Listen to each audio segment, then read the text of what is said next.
सह नौ भुनक्तु सह वीर्यङ्करवावहै तेजस्विनावधीतमस्तु मा विद्विषावहै। ओम शांति शांति शांति। वैदिक जीवन पद्धति में हम चर्चा कर रहे हैं ईश्वर प्रणिधान का, और उसके प्रति जब प्रार्थना का भाव होता है, हमारी जो अंतर आत्मा, हमारा जो अस्तित्व, जिसके लिए इस संसार में हम आते हैं, उस चक्कर से हम छूट जाएं, उसके लिए बहुत पुरुषार्थ करना पड़ता है, अत्यंत पुरुषार्थ। अत्यंत पुरुषार्थ से ही ये जीवन हमारा अच्छा बन सकता है और पुरुषार्थ चतुष्टय से हम युक्त हो सकते हैं, धर्म, अर्थ, काम और मोक्ष। इसके लिए सतत प्रयत्नशील रहना, सतत मुमुक्षुत्व के भावों से उत्प्रोत रहना, ये परम आवश्यक है। जब तक हमारे अंदर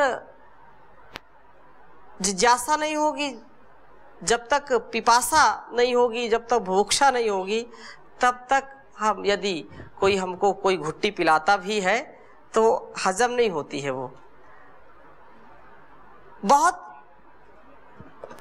पुरुषार्थ के साथ इसको हमको आत्मसात करना होता है और प्रार्थना पूर्वक पुरुषार्थ करना। ये एक, जब तक स्वभाव हमारा नहीं बनेगा तब तक ये बात सिद्ध नहीं होती है कि हम उस ईश्वर के प्रति भक्ति भावना से उत्प्रोत हैं या नहीं है।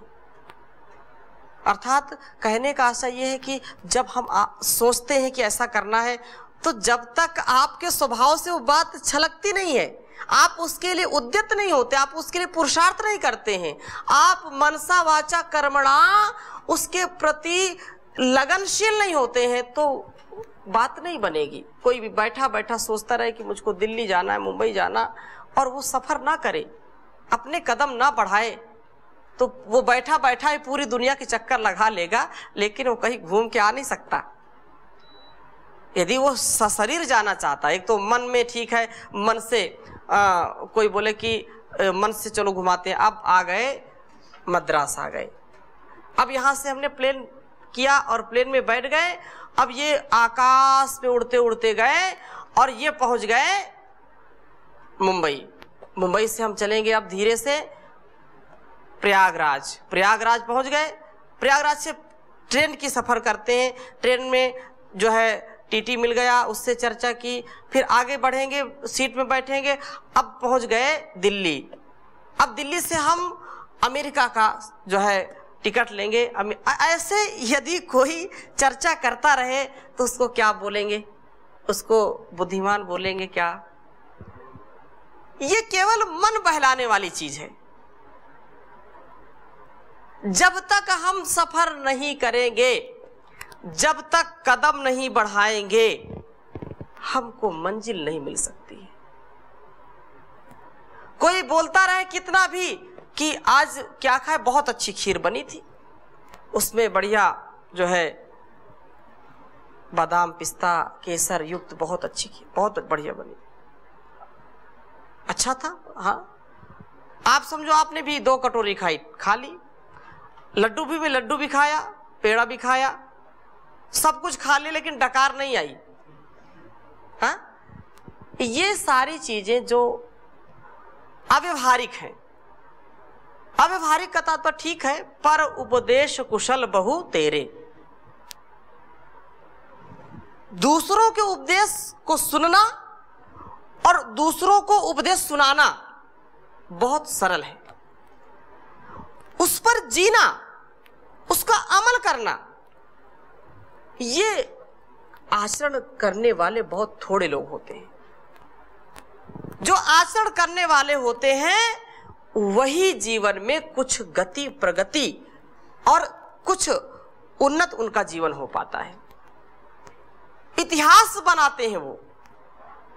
इतिहास पढ़ने वाले कभी इतिहास गढ़ते नहीं है, बस पढ़ते रहते हैं। लेकिन अगर गढ़ना है तो इतिहास पढ़ करके फिर गढ़ने का प्रयत्न करना, पुरुषार्थ करना। और वो कब होगा? वो परमात्मा की शरणागति प्राप्त करके। उसकी जो है, जब हम विशेष रूप से भक्ति करेंगे, उपासना करेंगे, ईश्वर प्रणिधान करेंगे, तो ऐसा सामर्थ्य हमारे अंदर आता जाएगा। और उस परमात्मा के लिए प्रार्थना से हम सदा ओतप्रोत रहें। कुछ प्रार्थनाओं के मंत्र श्लोक आपके बीच में मैं रखूंगा। ये श्लोक जो विशेष रूप से हमको उत्साह देते हैं, उस परमात्मा की भक्ति से ओतप्रोत करते हैं। तो आपने सुना भी होगा। तदपि मैं यहाँ पर जो है इनका थोड़ा सा लिखता हूं और इनको आप भी लिख लें। नमस्ते सते जगत कारणाय। उस परमात्मा की प्रार्थना करते हुए, उसका चिंतन करते हुए, उसके जो है भावों से उत्प्रोत होते हुए कि हम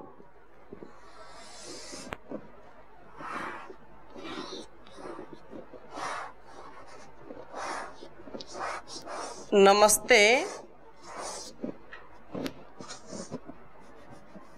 सते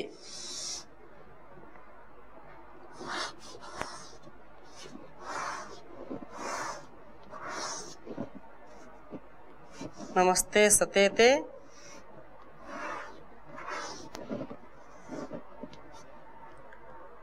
जगत कारणाय।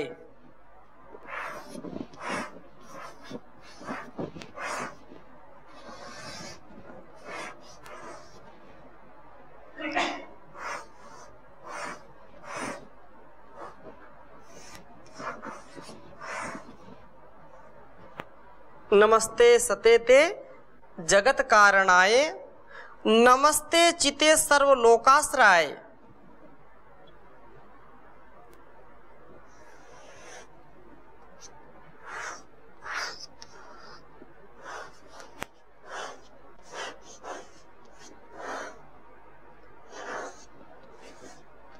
नमस्ते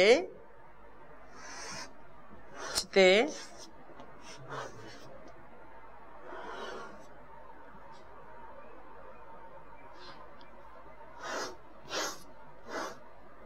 नमस्ते चिते सर्व लोकाश्रयाय।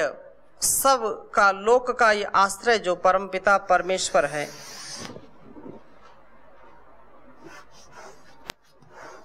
सर्व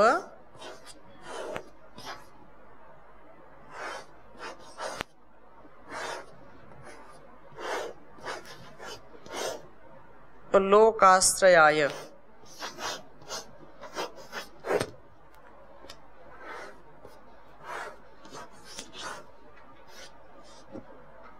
और आगे कहा नमो अद्वैत तत्वाय मुक्ति प्रदाय।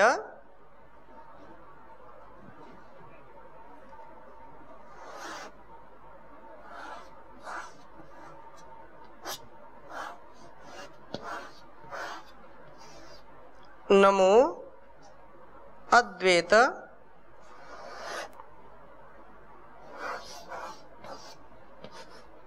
नमो अद्वैत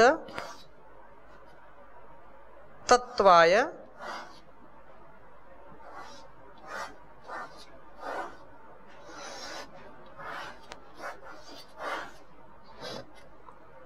मुक्ति प्रदाय। मुक्ति प्रदाय। नमो ब्रह्मणे व्यापिने शाश्वताय।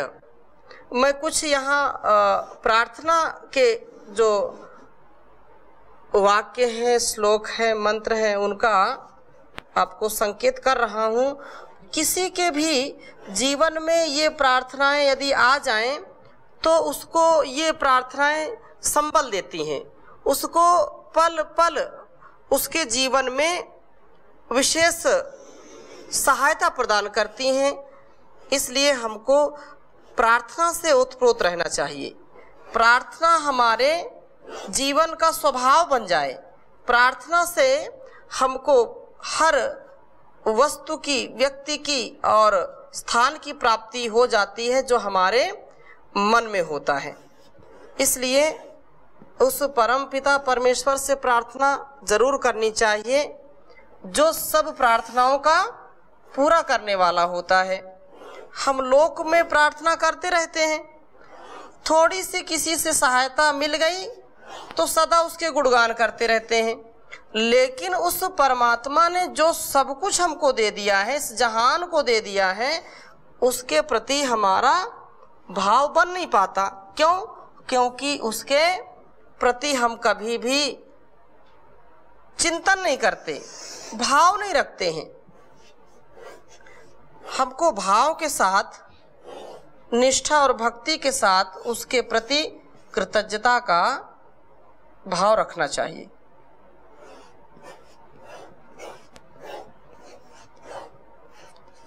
ये प्रार्थनाएं आपको बहुत बल देंगी और इनको याद भी करना है आपको। उच्चारण करेंगे, नमस्ते सतेते जगत कारणाय,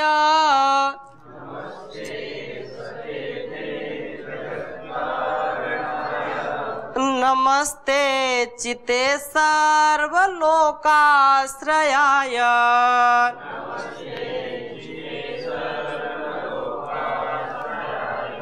नमो द्वैत तत्वाय मुक्ति प्रदाय,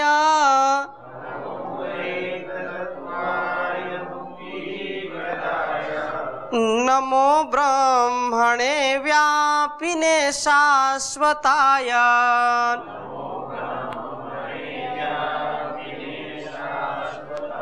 पुनः उच्चारण करेंगे, भाव के साथ उच्चारण करिए और स्मरण भी करना है। नमस्ते सतेते जगत कारणाय,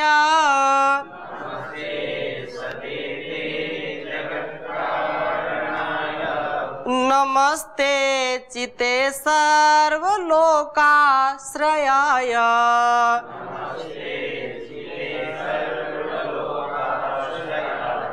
नमो द्वैत तत्वाय मुक्ति प्रदाय,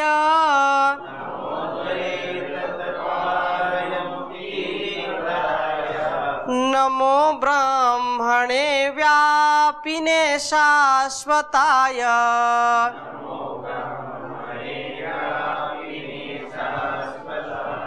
अब ऐसे भाव से आप प्रातः सायं जब भी समय मिले उसको गुनगुनाइए और इसके भावों को समझिए, इसको ऐसे जिए, ऐसे इसको अपने अंग संग, अपने व्यवहार में इसको कैसे उतारेंगे तो इसके भाव को समझते। नमस्ते सतेते जगत कारणाय, कि हे परम पिता परमेश्वर, उस सत्य स्वरूप जगत के कर्ता के लिए हमारा नमस्कार हो।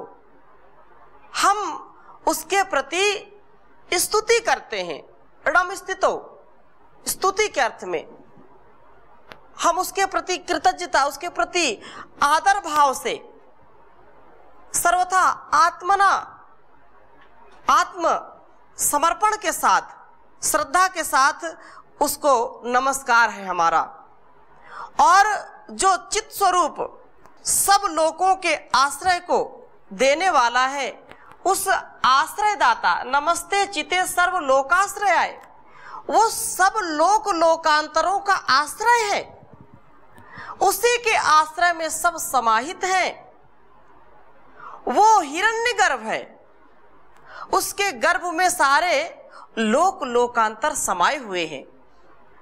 वह परमात्मा जो सबका आश्रय बना हुआ है, जगत का आश्रय बना हुआ है, उसको नमस्कार जो है हो, उसको नमस्कार है उस आश्रय देने वाले। अभी हम पिछली कक्षा में भी चर्चा कर रहे थे, जो परमात्मा का सदा गुणगान करते हैं, सारे जहां के मालिक तेरा ही आसरा है, राजी है उसी में जिसमें तेरी रजा है। तो इस सारे जहान का जो आसरा है और उसके आसरा के बिना कोई भी व्यक्ति इस भव से पार नहीं हो सकता है। सबका आश्रय दाता वो परमात्मा है, उसको नमस्कार है। और जो सदा एक रस रहता है, नमो अद्वैत तत्वाय मुक्ति प्रदाय, जो कभी द्वैत को प्राप्त नहीं होता, सदा एक रस रहता है, एक ही जगत नियंता बन करके इस संसार का नियमन करता है, इसको संचालित करता है। कभी भी द्वैत भाव उसके अंदर नहीं है, सबको एक समान देखता है, कभी भेदभाव किसी के साथ नहीं करता है। एक शासन प्रणाली है, एक जो गुण कर्म स्वभाव है उस सब के लिए एक जैसा है। ऐसा नहीं कि मेरे लिए कुछ और है, आपके लिए कुछ और है, हिंदू के लिए कुछ और है, मुस्लिम के लिए कुछ और है, सिख के लिए कुछ और है, ईसाई के लिए कुछ और है, स्त्री के लिए कुछ और है, पुरुष के लिए कुछ और है। ऐसा कदापि नहीं होता है। उसका जो आश्रय है, उसकी जो दया है, उसकी जो करुणा है, उसकी जो न्याय व्यवस्था है, उसकी दयालुता और उसकी जो व्यवस्था है, उसमें सबके लिए एक रस रहता है। एक रस ही सबको आनंद देने वाला है। और उस अद्वैत सदा एक रस रहता हुआ उस अद्वैत मुक्ति के प्रदान करने वाले परमेश्वर को वो मुक्ति प्रदान करता है, मुक्ति दिलाता है, जीवन जीने की युक्ति हमको देता है कि कैसे जीना है, इस भवसागर को कैसे पार करना है। तो वही परमात्मा ही हमको बताता है कि कैसे पार करना है। उसकी जो है शरणागति हमको मिलती है। आचार्य शंकर पहला श्लोक लिखते हैं प्रश्नोत्तरी में कि अपार संसार समुद्र मध्य समाजतो में शरणम किमस्ति गुरु कृपालु कृपया वदयित तुशेष पादाम्बुज दीर्घ नौका। दुशेष पादाम्बुज दीर्घ नौका, गुरु ने बताया। शिष्य ने प्रश्न किया, ए मेरे गुरु मुझ पर दया करो, कृपा करो, इस भवसागर को कैसे मैं पार करूं? बड़ा अंधकार है, बहुत जाल बिछे हुए हैं चारों ओर, इतने षड्यंत्र हैं, इतनी जो है स्थिति खराब है कि मेरा जीवन कैसे अच्छा हो, कैसे उन्नत हो, क्या उसके लिए इस भवसागर को पार करने के लिए क्या उपाय है? तो गुरु ने बड़ी कृपा करके दया करके उनको बताया कि उस परम पिता परमेश्वर की शरणागति, उस परमात्मा की जो भक्ति है, वो भक्ति रूपी नाव में उसकी जो ईश्वर प्रणिधान है उसको व्यक्ति जब आत्मसात करता है तो इस भवसागर से पार हो जाता है। दुशेष पादाम्बुज दीर्घ नौका, वो बड़ी दीर्घ नौका है। कितने भी उसमें जो है तूफान आते रहें, कितने भी लोग षड्यंत्र करते रहें, कितना ही लोग आपको अपमानित करते रहें, कितना भी प्रताड़ित करते रहें, कितना भी दुख देते रहें, कितना भी आपको हानि पहुंचाने का प्रयत्न करते रहें, लेकिन उनकी हानि, उनका दिया हुआ दुख, उनका दिया हुआ अपमान आपको विचलित नहीं करेगा। ऐसी दीर्घ नौका है, उसमें जो बैठ जाता है, आहा क्या कहने। उस परमात्मा की चरण रज हम पा जाएं, उसकी शरणागति को पा जाएं, तो निस्संदेह हमारा जीवन उन्नत बन जाता है, विशाल बन जाता है। और जब ऐसा प्रयत्न करेंगे तो जरूर होगा। और आगे इसी को और विशेष रूप से कह रहे हैं। दूसरा मैं श्लोक लिख रहा हूं प्रार्थना का, इसको भी आप लिखेंगे। त्वम एकम शरण्यम त्वम एकम वरेण्यम, ये बहुत अच्छा है, इसको भी आप लिखेंगे। ये 2 4 5 तो हाँ, नमो ब्रह्मणे व्यापिने शाश्वताय, जो वह ब्रह्मणे उस परम पिता परमेश्वर के प्रति भक्ति के साथ की वह शाश्वत है और चारों ओर कण कण में जो व्याप्त है, वो अटर्नल, कभी भी उसका खंडन नहीं हो सकता, कभी भी उसका कोई अतिक्रमण नहीं कर सकता है। वो शाश्वत है, जो कभी भी किसी काल में, किसी समय, किसी ऋतु में या किसी भी ऐसी स्थिति को पाकर के कि नष्ट हो जाए या उसका अस्तित्व समाप्त हो जाए, ऐसा कभी नहीं होता। वो शाश्वत है। उस शाश्वत के लिए, उस परमपिता परमेश्वर के लिए, उस ब्रह्म के लिए नमस्कार होवे, मेरा नमन हो। मैं नतमस्तक हूँ, मैं स्तुति से युक्त होकर के उसको श्रद्धा और भक्ति के साथ नमन करता हूँ। और आगे का श्लोक ये भी बहुत अच्छा है, इसको भी आप लिखेंगे। त्वमेकं शरण्यं त्वमेकं वरेण्यं।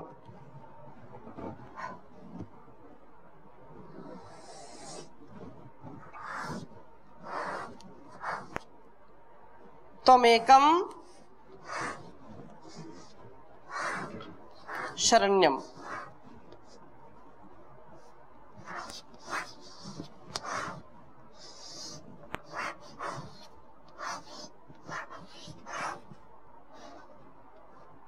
त्वमेकं शरण्यं त्वमेकं वरेण्यं। बहुत उत्तम बात है, इसको आप जरूर अपने स्वभाव में लाइए और सुबह शाम प्रार्थना जरूर करिए।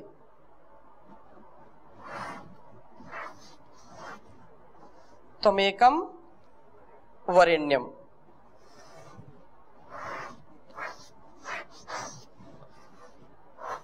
वो एक ही हमारे लिए वर्णी है।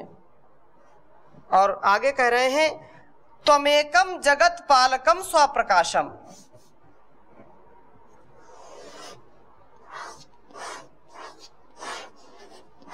त्वमेकं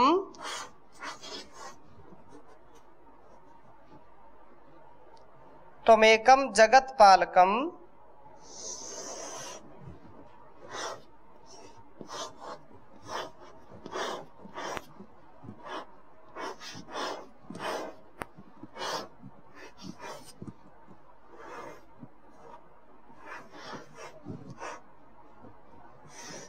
त्वमेकं जगत पालकं स्वप्रकाशम।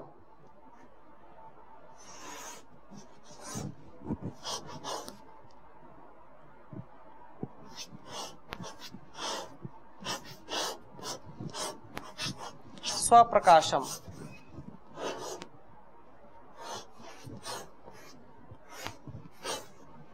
और अगली बात कही, तुम एकम जगत कर्तृ पात्रि प्रहर्त्रिम।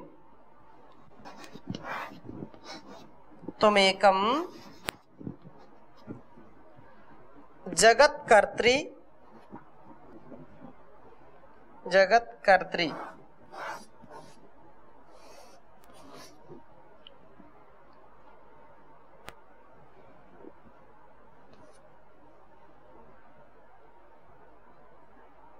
तुम एकम जगत कर्तृ प्रहर्त्री त्वमेकम।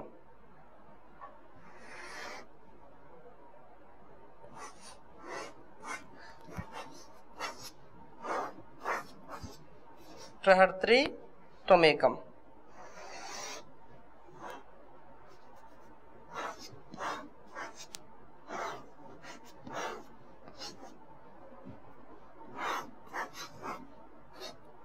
ईश्वर के अनेक गुणों का बखान कर रहे हैं, इस के माध्यम से हम समझने का प्रयास भी करेंगे।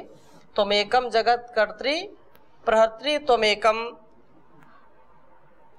परम निश्चलम निर्विकल्पम। त्वमेकम यहाँ नीचे लिख लीजिए ताकि आपका ये छंद भंग ना हो। त्वमेकम नीचे लिख लीजिए।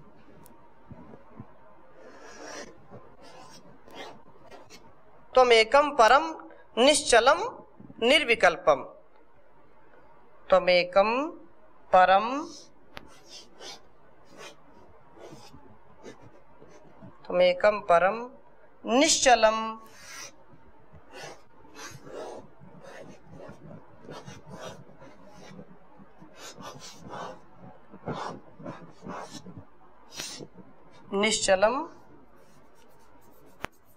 निर्विकल्पम।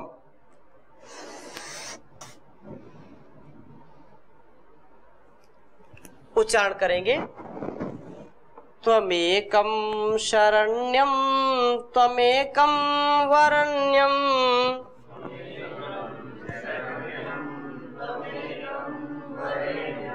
त्वमेकं जगत्पालकं स्वप्रकाशम्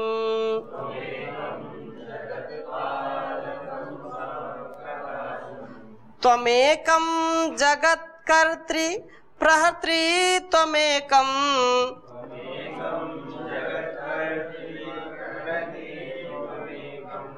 त्वमेकं परं निश्चलं निर्विकल्पम्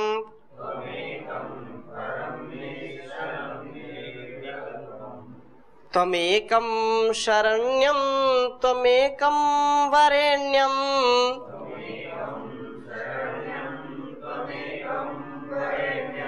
त्वमेकं जगत्पालकं स्वप्रकाशम्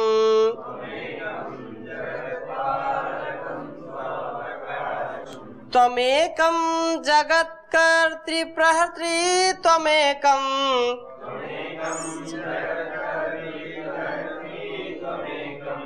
त्वमेकं परं निश्चलं निर्विकल्पम्।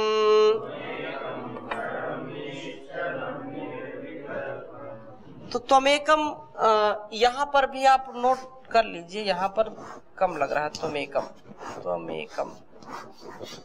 इसको एक बार पुनः उच्चारण कर लेंगे। त्वमेकं शरण्यं त्वमेकं वरेण्यं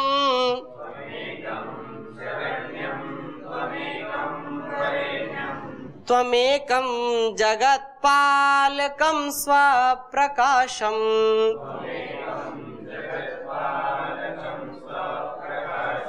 त्वमेकं जगत्कर्त्री प्रहर्त्री त्वमेकं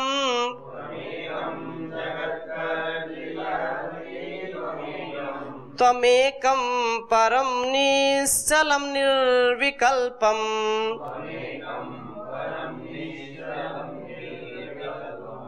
तो ये परमात्मा के प्रति विशेष भक्ति के साथ हम उसका गुणगान करते हैं, उसका ध्यान करते हैं। और ये प्रार्थना के जो बोल हैं, इनको बोल बोल करके हम दिल खोल खोल करके जब प्रार्थना करते हैं तो ईश्वर हमारी भक्ति से, हमारी श्रद्धा से प्रसन्न होता है। इसका तात्पर्य ये कदापि न ले कि वो अप्रसन्न रहता है, नाराज रहता है, ऐसा नहीं।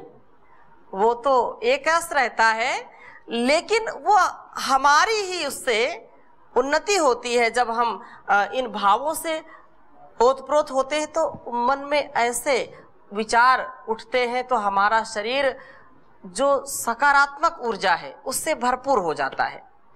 और जब हम नकारात्मक विचार करते हैं तो शरीर में विष फैल जाता है, हृदय भी हमारा ठीक काम नहीं करता, फिर हार्ट अटैक हो जाता है।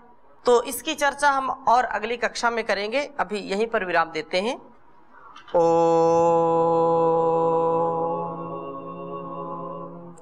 शांति शांति शांति।